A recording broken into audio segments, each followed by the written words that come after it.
আলাইকুম, নমস্কার। আমার নাম হচ্ছে গোলাম মুর্তুজা। আমি হেমতাবাদ ব্লকে পাইনিয়ার কোম্পানির একজন প্রতিনিধি।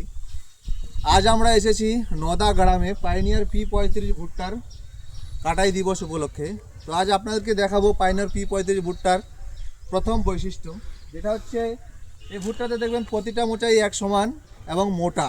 ঠিক আছে, মোটা বলতে এই গোড়া থেকে আকাল অবধি মোটা হয়, ফলে দানার পরিমাণটা বড় বড় হয় এবং ফলনটা বেশি হয়।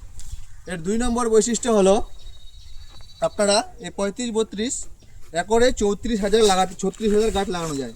একরে 36,000 গাছ লাগাতে গেলে আপনাকে গাছ থেকে গাছের দূরত্ব দিতে হবে 8 ইঞ্চি, লাইন থেকে লাইন 22 ইঞ্চি। ফলে আপনার এরকম 36,000 গাছ বসবে, ফলে 36,000 ভুট্টা আপনি এই জমিতে পেয়ে যাবেন। এর 3 নম্বর বৈশিষ্ট্য আপনাদেরকে দেখাবো আমি। দেখতে পাচ্ছেন এখানে ভুট্টাটা,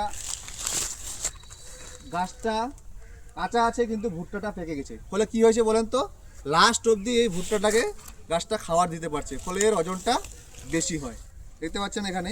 আর এই 4 নম্বর আরেকটা এক্সট্রা বৈশিষ্ট্য আছে, দেখবেন এই যে হাঁস কভার, এই যে দেখতে পাচ্ছেন হাঁস কভার উপরে, এই পুরা এটা বন্ধ থাকে, ফলে বৃষ্টি ঢুকে, জল বৃষ্টি হলে এটার মধ্যে ঢুকে না, ফলে দানাটা চকচকা থাকে। এর 4 নম্বর বৈশিষ্ট্য আপনাদেরকে আমি দেখাবো। আসুন 4 নম্বর বৈশিষ্ট্যটার মধ্যে এই যে দেখতে পাচ্ছেন এখানে যেখানে লেখা আছে দানায় আর্দ্রতা কম এবং উচ্চ ভান্ডারণ ক্ষমতা। দানায় আর্দ্রতা কম এবং উচ্চ ভান্ডারণ ক্ষমতা বলতে কি বুঝি, এই যে দানার মধ্যে রসের যে পরিমাণটা এটা খুবই কম থাকে। আপনারা এক রোদে সকালবেলা রোদ দিয়ে বিকালবেলায় বিক্রি করতে পারবেন। এবং এর যে ভিতরের ভুঁড়ি বা আমরা যেটা ঘ্যাক বলি, এটা খুবই পাতলা হয়, ফলে আপনার দানার মধ্যে শতকরা হারটাও দানা বেশি। 1 কুইন্টাল যদি আপনারা এরকম মোচা নিয়ে থাকেন, তাহলে আপনারা 82 থেকে 83 কিলো দানা পাবেন এবং আপনার ফলনটাও বেশি হবে। তো এই ছিল আমাদের নদা গ্রামের। তাছাড়া আর একটা গুণ আছে, এটা বলে দিচ্ছি। এই ভুট্টাটা আপনারা এভাবে জমি থেকে তুলে ডাইরেক্ট স্টক করতে পারেন বা ভান্ডারণ করতে পারবেন, ফলে আপনার ভুট্টার দানা নষ্ট হবে না, কালারও নষ্ট হবে না, যখন খুশি মাঠে বিক্রি করেন।